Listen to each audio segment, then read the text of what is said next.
On December 8, 2000, 23-year-old Andrew Schreiber was abducted at gunpoint. Andrew was an assistant baseball coach at Newman University and was an avid baseball lover, so it was his dream job. He had been shopping at a convenience store in Wichita, Kansas when he was startled by a man pointing a gun at him. Andrew did as he was told, moving from the driver's seat to the passenger seat of his 1998 Ford Expedition.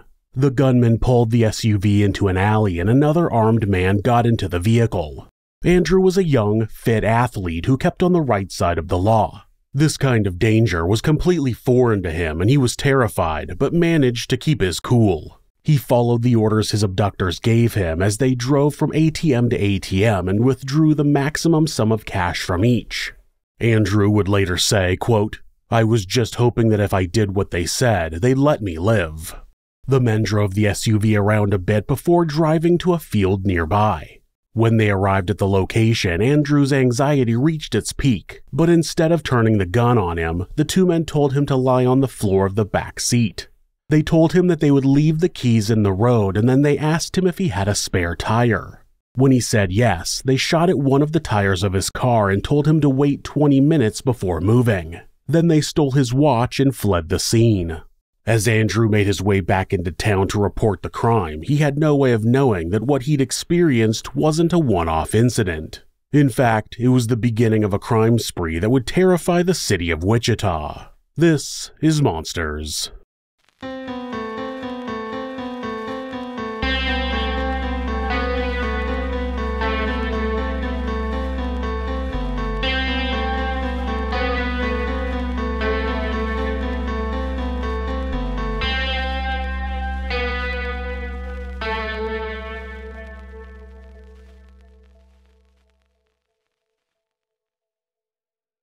Once the assailants were gone, Andrew went out to the road and found his keys. Then he limped his vehicle home on the flat tire where he called 911. It seemed he didn't have the ability to change the tire if he had a spare, but it's not explained anywhere. Andrew had been hit on the head multiple times, but he was lucky to be alive. Linda Ann Walenta, who went by Ann, was a 55-year-old librarian and cellist who worked for the Wichita Symphony Orchestra. On December 11, 2000, Ann finished up a late rehearsal with the orchestra and returned home at around 9:30 p.m. She had just finished parking her car in the usual place, on the street directly outside the house she shared with her husband, when a man walked up to her telling her that he needed some help. As Ann rolled the window down, the man pulled out a gun and aimed it at her head. Ann's first instinct was to turn the car back on and attempt to drive away, but it was still running. As she turned the key, the man told her not to move, but she put the car in reverse anyway. That's when the man opened fire. The bullet pierced the window on the driver's side, severely wounding her. Unable to continue driving, Ann repeatedly hit the car's horn, causing the neighbors to call the police. Unfortunately, by the time officers arrived, Ann had fallen unconscious and there was no sign of her attacker. The man had fired 3 bullets and one of them severed Ann's spinal cord, instantly paralyzing her from the waist down. While Ann was fighting for her life in the hospital, drifting in and out of consciousness, her assailant and his accomplice struck again. Late in the evening of December 14th, 2 armed men broke into a house on East Birchwood Drive. The house's usual occupants were 3 men in their 20s, 26-year-old Jason Beffert, 27-year-old Brad Haka, and 29-year-old Aaron Sander. That night, they had 2 visitors at the house with them, 25-year-old Heather Muller, who was Aaron Sanders' ex-girlfriend, and the other 25-year-old woman known only as Holly G. Holly had also brought her beloved pet schnauzer, Nikki, with her. Holly was a teacher at Rose Hill Elementary and had been dating Jason for a while. He was also a teacher and the pair were completely smitten. Jason had actually been trying to work up the courage to propose to her, even buying a ring and a book full of proposal tips, but he still hadn't found the right moment to pop the question. Holly arrived at the triplex before Jason, so she used the time to grade some papers as she waited for Jason to get home from basketball practice. He was the science teacher and coach for the junior varsity basketball team at Augusta High School. That night, the 5 friends spent some time catching up over dinner, then watched television for a few hours before they went to sleep. Holly and Jason were in bed together when the room was suddenly illuminated by the porch light. Jason was annoyed, saying to Holly, quote, Don't tell me I have to get up and turn off the light again." Holly tried to check the clock next to the bed to see what the time was. She couldn't see the whole screen because Jason's head was blocking her view, but she could tell that it was at least 11 p.m. Suddenly, the bedroom door flung open and a man holding a gun appeared in the doorway. He strode into the room and pulled back the sheets that were covering Holly and Jason. A second man walked in a few seconds later, dragging Aaron with him and pushed him down onto the bed. Holly's dog Nikki, who had been woken up by the intruders, began to growl. One of the intruders told Holly and Jason, quote, "Grab your dog or we'll shoot her." The other man asked if there were any other people in the house, and once they were given directions to the rooms where Brad and Heather were sleeping, one assailant went downstairs to retrieve them. Because the bedroom was mostly dark, Holly found it hard to tell the two intruders apart. She could see that both of them were black, and the one who had entered the room first was slightly taller and more muscular than the second intruder. One by one, Brad and Heather were brought into the room. With all of the house's occupants now confined in one room, the intruders ordered them to hand over all of their cash, but none of the 5 victims had any cash on them, so they handed their debit cards over instead. While the intruders were burgling the house, one of them called out that they had found a diamond ring hidden inside a box of popcorn. That's how Holly found out that her boyfriend was planning on proposing to her. Then the intruders ordered them to take off all of their clothes, tied them up, and forcibly pushed all 5 people into a small closet in the bedroom. Over the next few hours, they would remove Holly and Heather from the closet to sexually assault them, and, on several occasions, Brad, Jason, and Aaron were forced to perform sexual acts with the women at gunpoint. They were told that if they weren't able to perform, they would be shot. One by one, the victims were driven to nearby ATMs where they were forced to withdraw all the money they could. When the crime was complete, the Carr brothers were willing to destroy 5 lives for about $1,850. After that process had been completed for all 5 victims, the intruders forced them into Aaron's car. Jonathan drove the car while Reginald drove Jason's truck to the outskirts of the city, stopping at the Stryker soccer complex. At the soccer field, the victims were forced out of the car and ordered to kneel down next to each other in a line. All 5 victims were executed. They were shot once at point-blank range in the back of the head.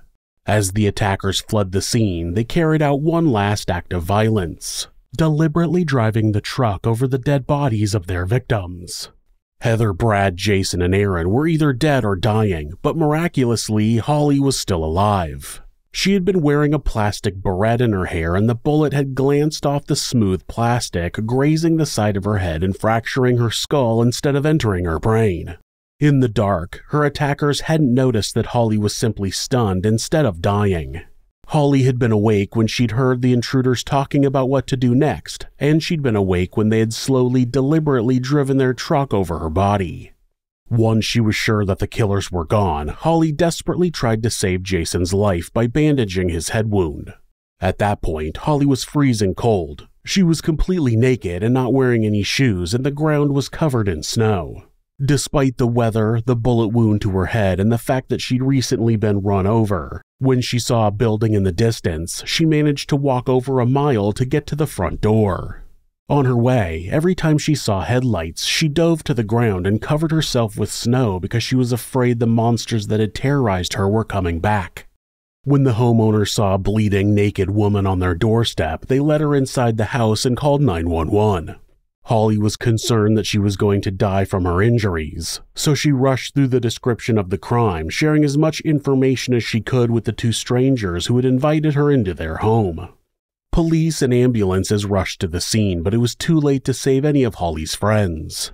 They were also too late to save Holly's schnauzer, Nikki. After shooting the 5 friends, the 2 killers had gone back to the house and beaten Nikki to death with a golf club. It turned out that the brothers returned to the house and, along with murdering a dog, stole anything else of value. They then returned to the vehicle they had driven to the area in, a borrowed tan Toyota, and returned to their homes.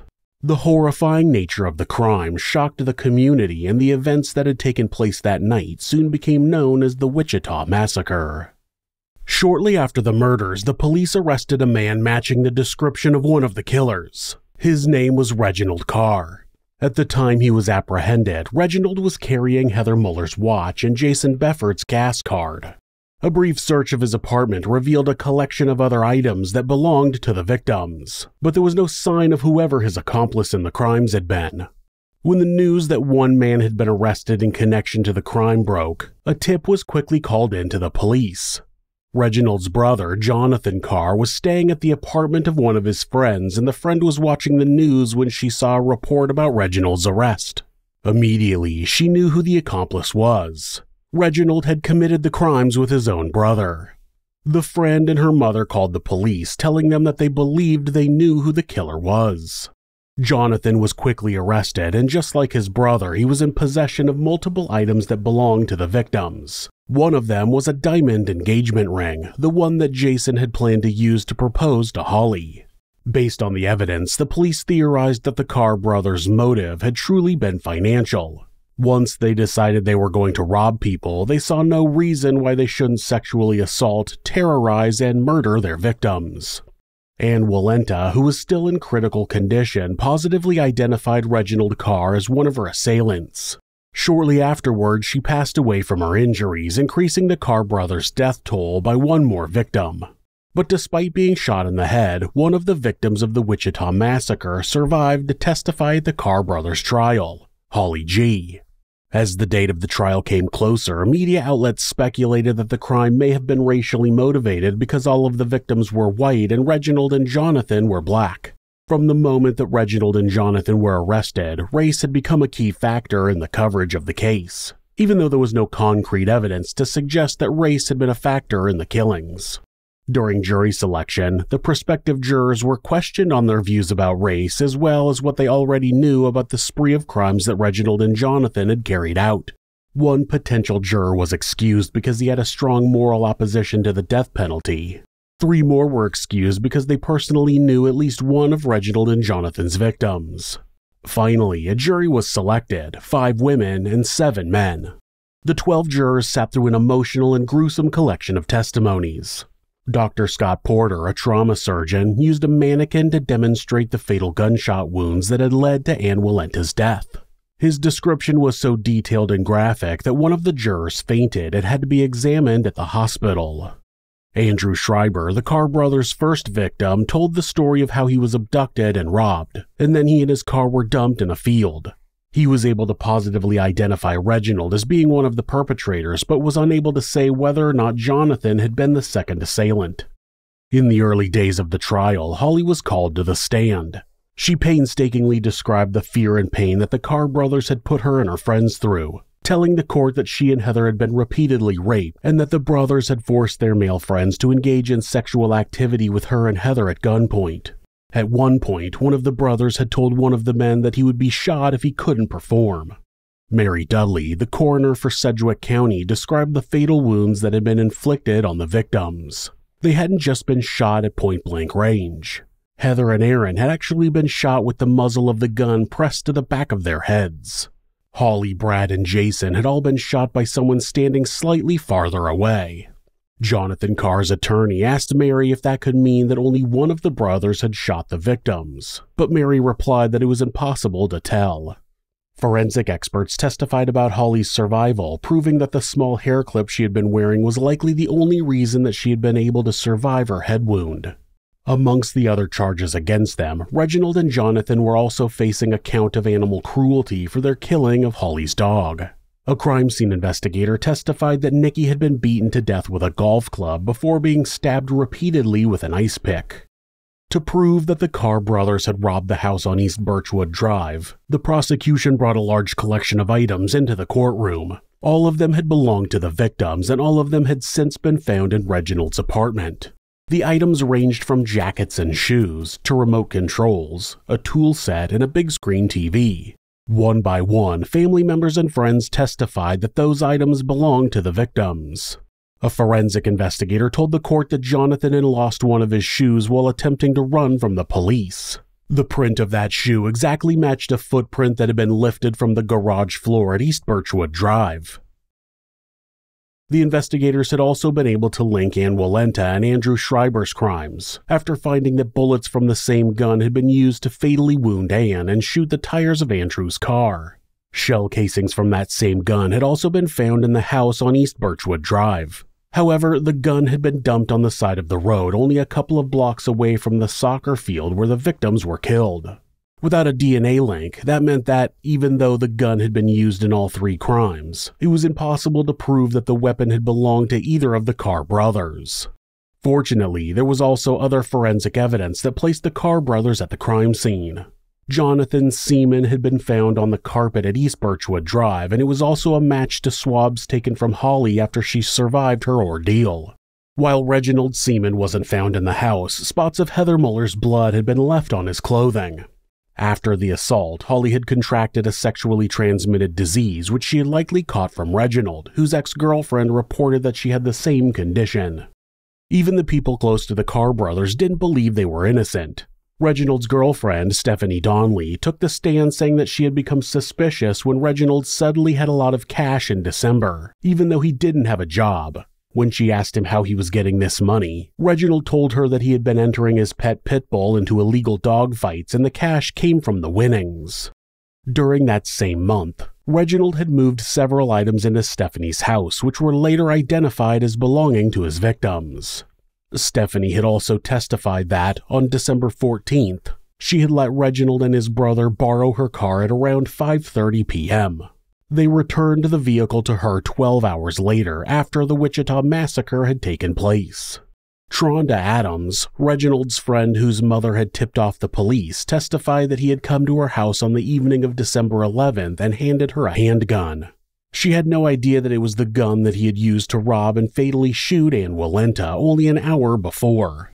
Tronda held onto the gun for several days until December 14th when Reginald came to pick it up. Tronda's mother told the story of how she'd begun to suspect that Jonathan was the accomplice after seeing the news report about Reginald's arrest. She had rushed across the street with Tronda and one of her nieces, and together they placed the 911 call that resulted in Jonathan being arrested. In the face of hundreds of exhibits and multiple eyewitness testimonies, the defense faced an uphill battle. The attorneys for both brothers attempted to argue that the other brother had been the perpetrator, while their defendant had some sort of alibi for the date the Wichita Massacre took place. Reginald's lawyers attempted to get him to testify in his own defense, claiming that Jonathan had been telling stories about spending time with another man who was shooting people. According to Reginald, that anonymous second perpetrator had been the one to carry out the crimes with Jonathan, and Reginald had just been trying to help his brother by holding on to the victim's stolen property. However, the judge ruled that admitting that testimony was hearsay and couldn't be admitted as evidence. Jonathan's defense was even weaker than his brother's. His attorneys presented an unused train ticket as evidence, telling the jury that Jonathan had planned to take the train out of Wichita on the evening of December 14th.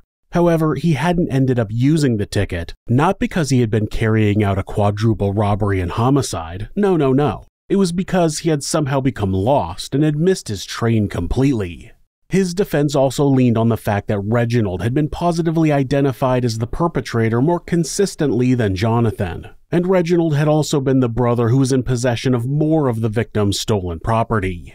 Jonathan's attorney said, quote, "Reginald Carr was not alone, but the evidence will show who was taking the lead role that night, directing things, taking things. Don't just go back there and check the box guilty on all counts. Please consider his guilt and innocence separate from the damning evidence against his brother, Reginald."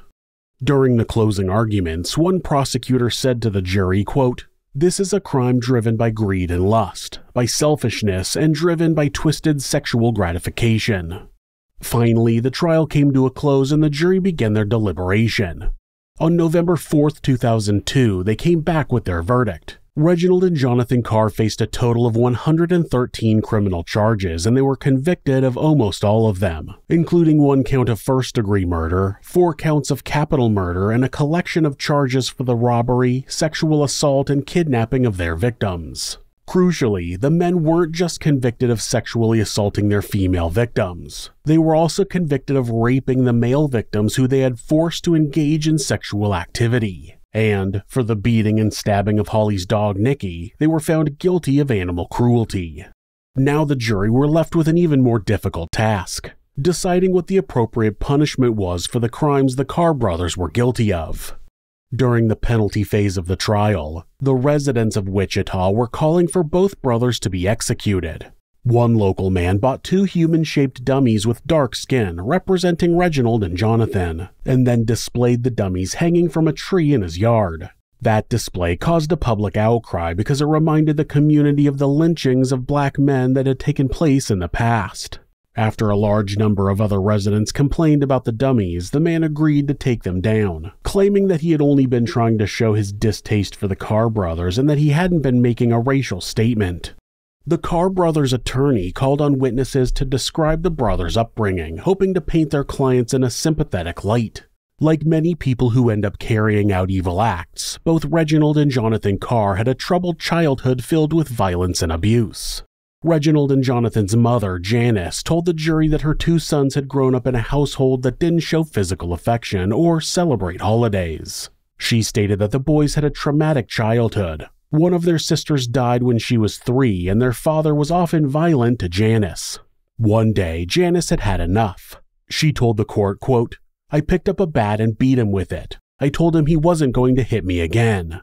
Shortly afterwards, the couple divorced and Reginald and Jonathan's father vanished from their lives completely, something that's common when an abuser realizes their victims won't take their shit anymore. Janice remarried but faced the same issues with her second husband, who even threatened her with a gun. She would sometimes send the boys to stay with their grandmother instead, but she was also erratic, often having outbursts where she would yell at the boys.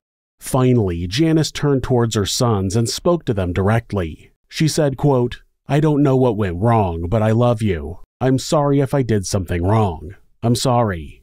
Reginald and Jonathan's older sister confirmed Janice's story of a chaotic childhood, adding that she had been sexually abused by her father and that several of Janice's boyfriends had sexually abused Reginald and Jonathan. She alleged that the abuse had caused the brothers to act out at school and that Jonathan had tried to end his life when he was 16 years old by drinking a bottle of antifreeze. A forensic pathologist testified that Reginald had been exposed to violence, sex, and drugs from a young age, including finding pornographic material that featured his own mother. It was revealed that, starting at only 6 years old, Reginald was sexually abusing children that his mother babysat.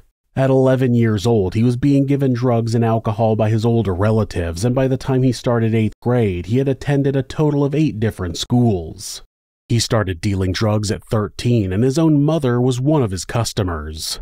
His behavioral problems included fighting with other students and sexually harassing his teachers, and finally, in 9th grade, he dropped out. He had spent time in prison before he even turned 18. Another psychologist described Jonathan as having a childhood that was, quote, hopeless, helpless, homeless, hungry, and hugless. He alleged that upbringing left Jonathan and Reginald, quote, so void of empathy and attachment that he could do this crime to other young people.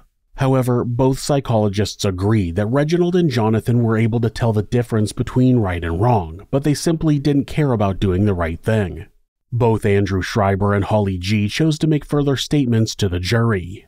Andrew shared that he had been suffering from survivor's guilt since the Wichita Massacre, ever since he found out that most of the victims had not survived their encounter with the Carr brothers. Ever since that day, he had been constantly reminded of the fear and pain of his ordeal. Holly began her statement by saying, quote, I speak on behalf of Brad, Aaron, Heather, Ann, Andy, Jason, and myself. One of my favorite 7-year-olds lost her uncle on the 15th. This year, when her mom asked her what she wanted for Christmas, she replied that if she had wings, and if they were real, that she could fly to heaven and see her uncle Jason and her papa. I wish life were that simple. I wish that I could put on a pair of wings and that I could go see Jason. But we all know that these are wishes, and they are wishes that we have to wish because of 2 soulless monsters. Holly went on to describe the impact that the trauma and grief had on her life. She said, quote, every day there is a memory or a scar that reminds me of that night. I wake up in sweats from my nightmares. I pace at night because of noises that I think are somebody breaking into my house. Every morning I carefully blow dry my hair to cover up the spot that can no longer grow hair. I look at my knees and see the scars from the carpet burns that I got from the rape, and in the back of my mind I wonder, will it happen again? Reginald's attorney pleaded with the jury, saying, quote, "I ask you to extend mercy to Reginald Carr that he did not extend to those 4 individuals." Meanwhile, Nora Folston, one of the attorneys for the prosecution, advised the jury that they should avoid recommending a lighter sentence because they felt sympathy for the brothers due to their childhood trauma. She said, quote, "There is no excuse for an individual's conduct. You can't blame your family for what went wrong in your life." After 7 hours of deliberation, the jury reached their decision. While Jonathan was convicted of 7 less counts than his brother, the verdict was the same for both. They were sentenced to death for capital murder. Holly told the court that, although Reginald and Jonathan had taken so much from her, there was one thing they would never be able to take away. She said, quote, "I had no choice in what Reginald and Jonathan Carr did that night. I wasn't given the choice to save Brad or Aaron or Heather or Jason. I had the choice to lie there and die, or to get up and live. I chose to live, and I will still choose to live." Like any death penalty case, the Carr brothers' sentences have gone through a lengthy appeals process. On July 25, 2014, the Kansas Supreme Court announced it had overturned the death sentences on appeal. The 6-justice majority said they did so because the trial judge failed to adequately separate the penalty proceedings for each defendant. According to a release from the Kansas Supreme Court Public Information Officer, the court unanimously reversed 3 of each defendant's 4 capital convictions because jury instructions on sex crime-based capital murder were, quote, "fatally erroneous, and 3 of the multiple homicide capital murder charges duplicated the first." The Kansas Attorney General appealed the High Court's ruling to the U.S. Supreme Court. In January of 2016, the United States Supreme Court reinstated the death sentences, overturning the Kansas Supreme Court, deciding that neither the jury instructions which were challenged by the Carr's legal counsel nor the combined sentencing proceedings violated the Constitution. The Kansas Supreme Court affirmed the death penalty for the brothers on January 21, 2022. The death of Jonathan and Reginald Carr will never bring back the people they so viciously killed, nor will it remove the pain that Andrew and Holly will experience for the rest of their lives, but at least it gives some sense of justice for what 2 monsters did because they simply wanted money for nothing.